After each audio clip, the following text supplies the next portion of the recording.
Good evening. Tonight we go after a fantastic story. The story that flying saucers from other worlds are visiting our planet, just as we are exploring outer space with our own rocket satellites. Our guest is former Marine Air Corps Major Donald Keyhoe, who has the support of scores of prominent businessmen, military men, and some scientists in his campaign to prove that flying saucers exist. If you're curious to know why Major Keyhoe charges that the United States Air Force is deliberately deluding us when it calls saucer stories the bunk, if you want to hear his own evidence that the saucers are real, and his reaction to the claim of two Americans who say they've spoken with men from Venus, we'll go after those stories in just a moment.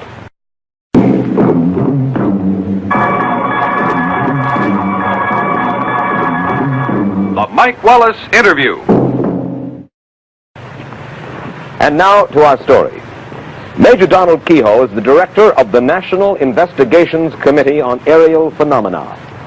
As head of this private group interested in flying saucers, he has repeatedly attacked the United States Air Force and others for claiming that flying saucers are apparently flights of fancy and not flights by Martians or men from the moon. Independent surveys show that millions of Americans do share his belief in these celestial saucers. Major Keyhoe, first of all, let me ask you this. Most people in the United States, in spite of the fact that I say that millions do believe, I think you will agree that most people in the United States don't believe in flying saucers from outer space. They probably hold the view of columnist Bob Considine, who wrote that flying saucers are products of, for the most part, quote, pranksters, half-wits, cranks, publicity hounds, fanatics in general, and screwballs, end quote. How do you feel about Mr. Considine's charge? Well, I know where he got the story. He got it from Colonel Watson out at the Air Technical Intelligence Center in Dayton. In fact, the colonel went even a little farther, and he said behind every sighting was an idiot, a crackpot, a religious fanatic. That included a lot of high-ranking Air Force pilots, incidentally, and many airline captains, people who were qualified to see these things. Yes. But he's just following out an Air Force policy. Well, now, you're not suggesting that Bob Considine is in the pay of the Air Force. He's an independent newsman with a considerable reputation. I mean the colonel. No, I have every respect for Bob Considine. In spite of the fact that he suggests that pranksters, half-wits, and screwballs are responsible for the stories about flying saucers. Well, I wish I could show him any time a list of about 800 witnesses, some of the big names in aviation, including up to the rank of colonel in the Air Force. They're still flying, and they're still carrying passengers. They've never been grounded. They're still guiding airliners in, the radar men are, night after night in bad weather. If they're screwballs and incompetents, why are they still on the job? Major Keyhoe, where do you think flying saucers are coming from? I don't know. There is an indication that they could be using Mars as a base. I don't mean they originate there, but every time Mars has approached us in the last 10 years, there's been a noticeable increase in saucer sightings. And that's been mentioned officially. In fact, the Canadian official project, on the basis of that, set up an observation station in Canada. You say the Canadian official project. What do you mean by the official? There was an official project called Project Magnet. They set up an observatory at Shirley Bay to try to track these things. And what happened to the official project? You say there was a project. Yes, they ran for about a year, and they had one sighting on a gravimeter, which indicated that something, a very large object, had flown over there. But they finally decided they were spending a little too much money on it, I suppose.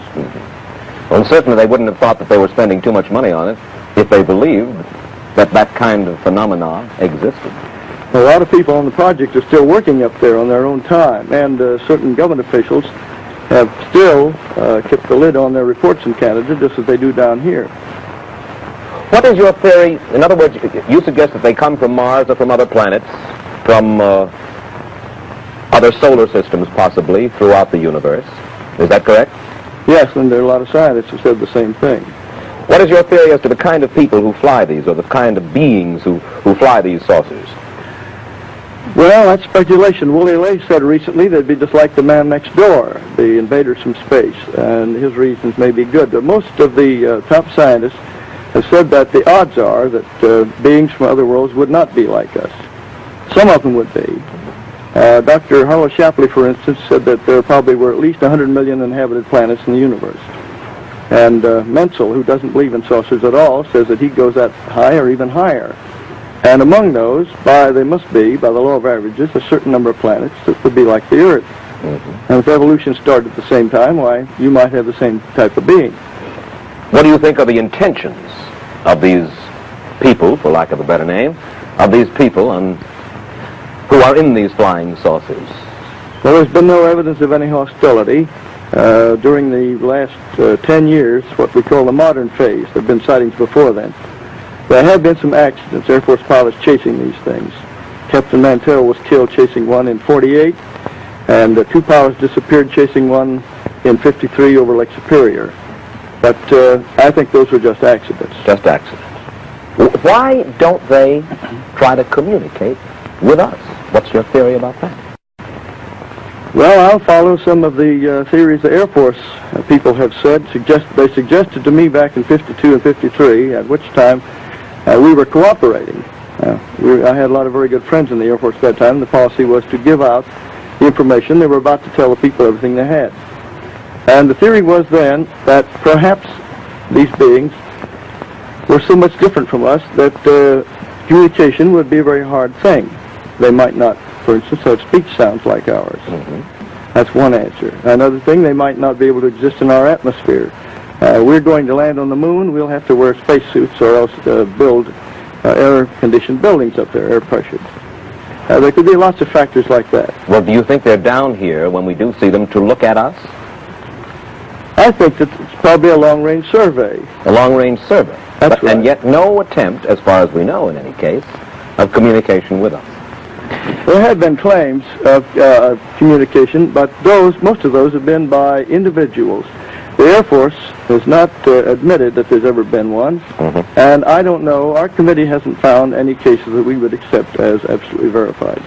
All right, now, let's go at it from another point of view, if I may, the Air Force point of view.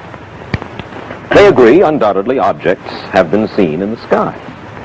But the Air Force has said time and time again, and this is a quote from Richard Horner, Assistant Secretary of the Air Force for Research and Development. All but a small percentage of these reports of unidentified flying objects have been definitely attributed to natural phenomena that are neither mysterious nor dire, end quote. Weather balloons, mirages, ordinary sky phenomena like meteors, airplanes themselves. What about that? I'll answer that, but I'd like to make several points doing it. In 1947, the Air Technical Intelligence Center at Dayton, the top Air Force intelligence men and scientists under contract, sent a secret document to the Commanding General of the Air Force saying that whatever these things were, they were real. In 1948, ATIC, the same group, sent a top secret estimate to the Commanding General, Hoyt Vandenberg, said these were interplanetary spaceships. In 1952, there was an intelligence analysis of the maneuvers of these things, as seen by radar, triangulation, radar photographs, and in 53, the Central Intelligence Agency and the Air Force had a special panel of scientists meet at the Pentagon to tell them what to do. And after they got through, this group said, you don't have proof that these things exist, not scientific proof, but you have a very strong circumstantial case. We suggest you quadruple the investigation, set up special observation posts, in the meantime, release everything you've got to the American people. Now, you've got 4 documents there that they've been sitting on all this time. Now, and they have been spending a lot of money investigating flying saucers. If they don't exist, why the money? Why did the intelligence teams rush out every time there's a sighting? Now then, you have mentioned 4 documents that you claim exist. We've heard in the past that you have claimed that these documents existed. We've seen your literature in which you talk about the existence of those documents. So we spoke with the Air Technical Intelligence Center at the Pentagon earlier this week, and this is what we were told officially by them. 3 of the 4 documents Major Keyhoe refers to simply do not exist. The 4th document does exist. You can have a copy of it, Mr. Wallace, and you can see that it doesn't say what Major Keyhoe claims it says. We have a copy of it, and I quote to you from the copy. The Air Force document says just this. The panel recommends that the national security agencies take immediate steps to strip the UFOs of the special status they have been given and the aura of mystery they have unfortunately acquired, we suggest an integrated program designed to reassure the public of the total lack of evidence of inimical forces behind the phenomena. And again, as I point out, Secretary Horner says it simply ain't so. Now, why? The point really at issue here, it would seem, Major Keyhoe, is this. Why do you believe that the Air Force says that nothing is going on?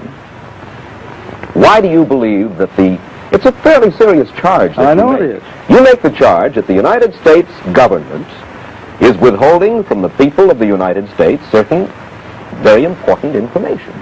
Why? What would their motive be for withholding that kind of information from us? Well, I'll answer that, but I would also like to show you some proof that they are withholding it.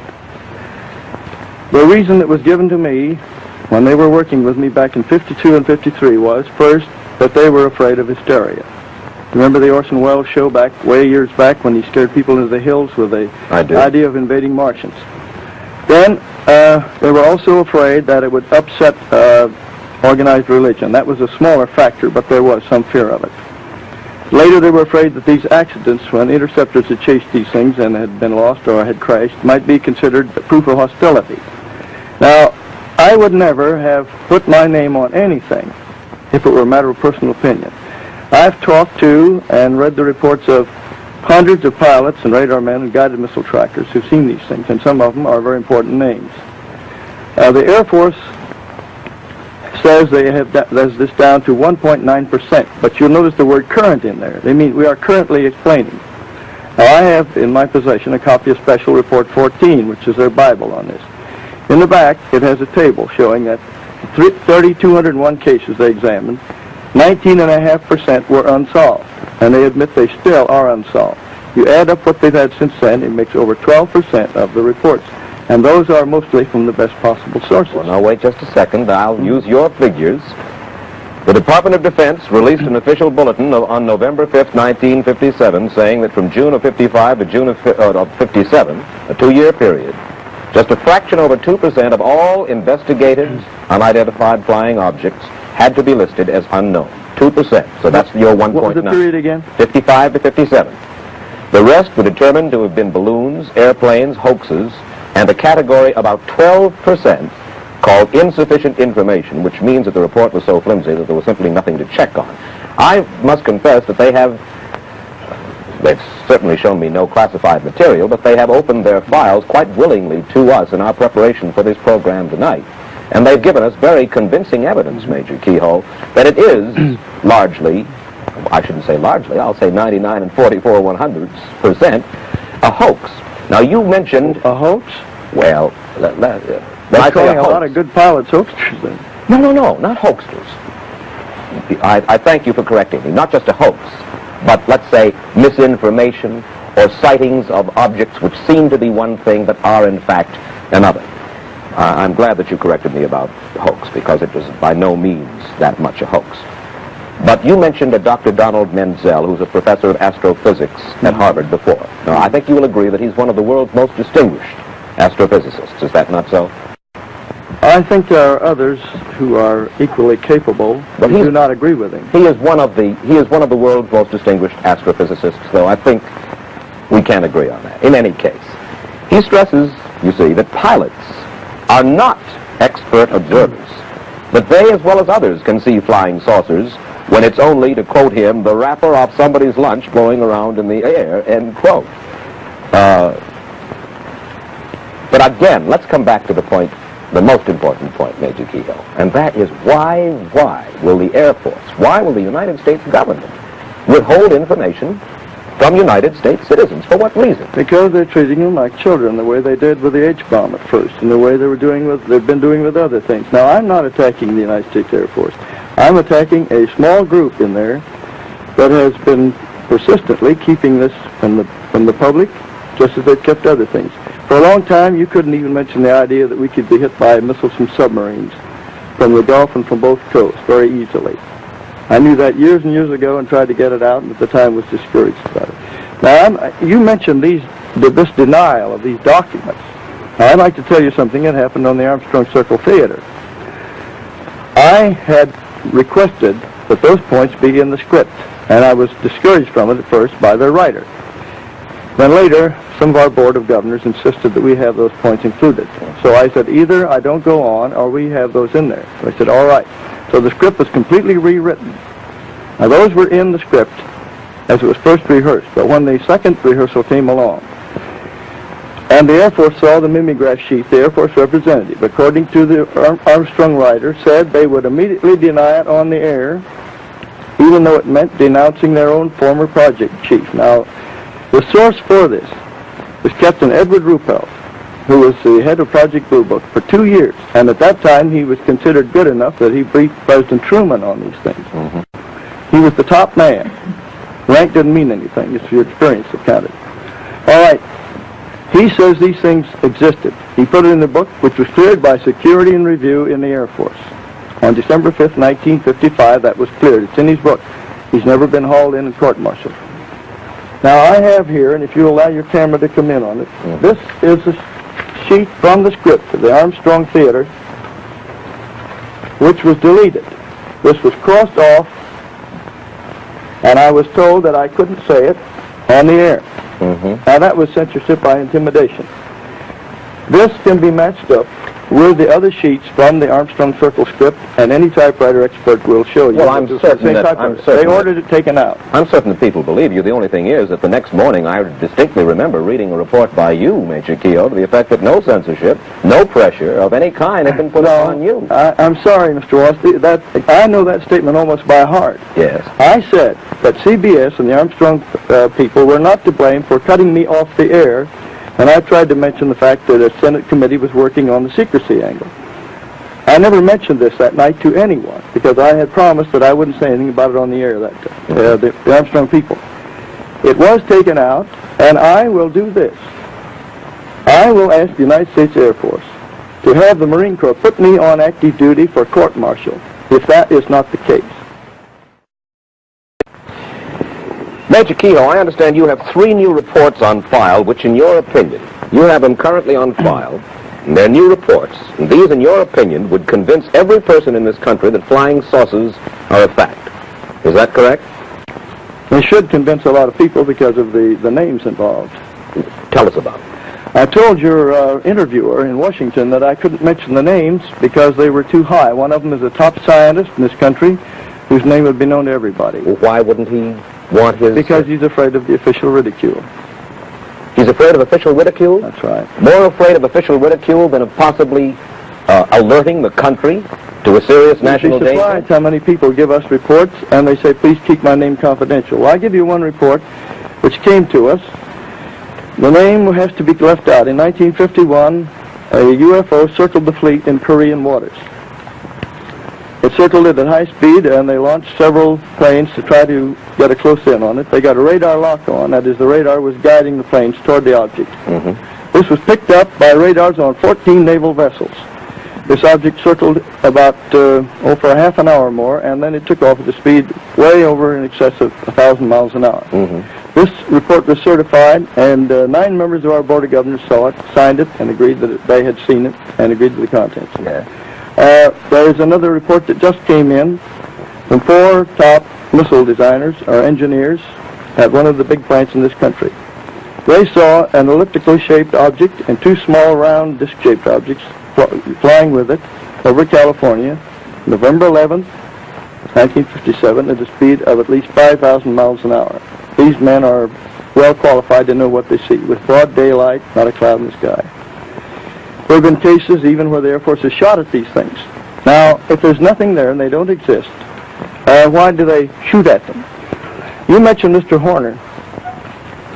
The day after Mr. Horner said that the Air Force was not concealing anything, Captain Gregory Oldenburg, a public information officer at Langley Field, refused to let an ad be inserted in the Langley Base Flyer, their newspaper, which asked that anybody interested in UFOs please communicate and form a little group. He said, I must refuse to do this because the dissemination of information on UFOs is contrary to Air Force policy and Air Force Regulation 200-2. And I have a copy of it here in case you want to see it. Well, Major Keyhoe, I must say that the Air Force tells us they don't question your motives. But they do question the accuracy of a good deal of your information, and for that reason they say you have been, and were they to, in a sense, throw open an invitation to all people who cite UFOs to get in touch with them once again. They get all kinds of cranks, hoaxers, and so forth, and you see they run down every one of these sightings, and it has cost them a tremendous amount of money to no avail over the past few years. That's what they told you. That is what they told me. Now, sir, in a moment I'd like to ask you this. In the past few years, millions of flying saucer enthusiasts have become excited about the stories of two men, George Adamski and Howard Menger. Both of them claim to have seen flying saucers. Menger claims to have been given a ride in one by some creatures from Venus. Adamski says he's chatted with a man from Venus in the California desert. I'd like to get your reaction to those stories, and we'll get Major Keyhoe's reaction in just 60 seconds. All right, Major, about George Adamski and Howard Menger, both men claim to have talked with men from Venus. Menger claims that he's even taken a ride on a flying saucer. Do you believe them? No. You think they are hoaxers? We do not accept any reports of these so-called contactees without more evidence. We've asked them to submit their claims and take lie detector tests. We don't throw them out. We simply say we'll give you a fair chance. I think that's the least important part of the picture. The most important part is the weight of evidence from hundreds of competent people. And I'd like to name a few. Captain Richard Case, American Airlines. Captain C.S. Childs, Eastern Airlines. Captain T. Kravitz, TWA. Robert Dickus, TWA. Colonel Donald J. Blakesley, U.S. Air Force, a wing commander. I could go down the list of people who know what they're doing, and they're still on duty, they're still flying. Major Keyhoe, what would you like to see done about flying saucers that is not currently being done? What steps would you like to see taken? I think the American people should write to their congressman and insist that open hearings be held by the Senate Committee on the Permanent Committee on Government Operations, which has been looking into this for 6 months. An Air Force spokesman told us this last week. He said members of the Senate subcommittee have talked with us already, and they have shown no interest in conducting any hearings on this issue. I talked with the chief investigator within the last 2 weeks. I gave him a lot of information, and I gave him data on one case where an airliner was sent to chase one of these things, and the passengers kept in ignorance of it at that time. That involves 2 government agencies beside the Air Force, which has refused to release the report. And I'll say this: if you were to get, if the committee were to get Ruppelt, Major Fournet, several colonels around that time, Major General Garland, who was on the project, it would be a big revelation, because the Air Force is simply treating the American people like children. They don't trust them with the facts. You know, here's an interesting question, Major. The United States and Russia have started sending satellites into the sky, and we may be hitting the moon with a rocket soon, possibly Mars. You believe that creatures from outer space have space stations on Mars. What's going to happen when we start firing rockets at the moon or at Mars? That question's already been brought up. We expect to have a base on the moon within the next 5 years. It's possible that there is a base on there. I don't say there was any proof of it. Is it possible we're going to start an interplanetary war when we start sending our rockets to the moon and to Mars? In 1935, General Douglas MacArthur said the next war would be an interplanetary war, and we'd have to unite against people from other planets. One last question, Major Keyhoe. Have you ever seen a flying saucer? I've seen them tracked on radar, but I take the word of about 800 of the best witnesses in this country and abroad. But you yourself have never seen a flying saucer? I've just been a reporter, and a careful one. Thank you very much, Major Donald Keyhoe. As you've just heard, the flying saucer controversy is deadlocked in contradictory statements and interpretation of facts. As for Major Donald Keyhoe himself, like most of us, he's never seen a flying saucer, which may just make him like a mystic who's never seen a ghost. But one must give him credit. He has much faith.